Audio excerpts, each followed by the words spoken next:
Βρήκαμε πάλι.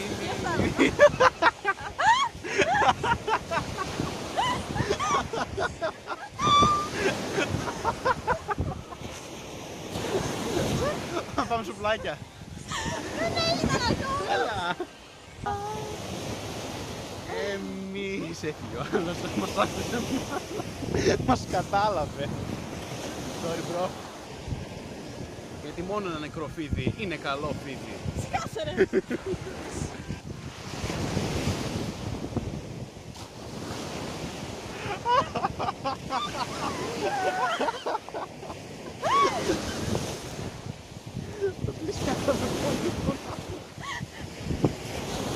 Έχουμε παρέα.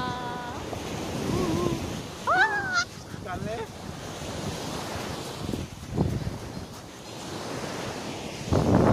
Του χάλασα το πλάνο, τι να κάνουμε τώρα. Α, βράχηκα!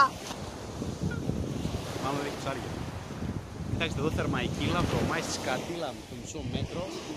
Δεν έχει ούτε μισό ψάρι. Ούτε πυράγχα δεν ζει εδώ μέσα. Εσύ που δεν είσαι Θεσσαλονικιός, μην έρθεις ποτέ εδώ. Χαλκιδική και μόνο Χαλκιδική. Δες. Τι να δεις. Το απέραντο τίποτα.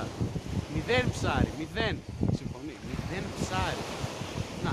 Δείξε τις μαλάκια το ψάρι. Να. Αρχίδια θα πιάσουν. Τίποτα δεν θα πιάσουν. Ούτε μισό λέπι δεν θα βάλουν. Μόνο κάτι φώτες, κάτι πειρατό που χάθηκαν το 17ο αιώνα.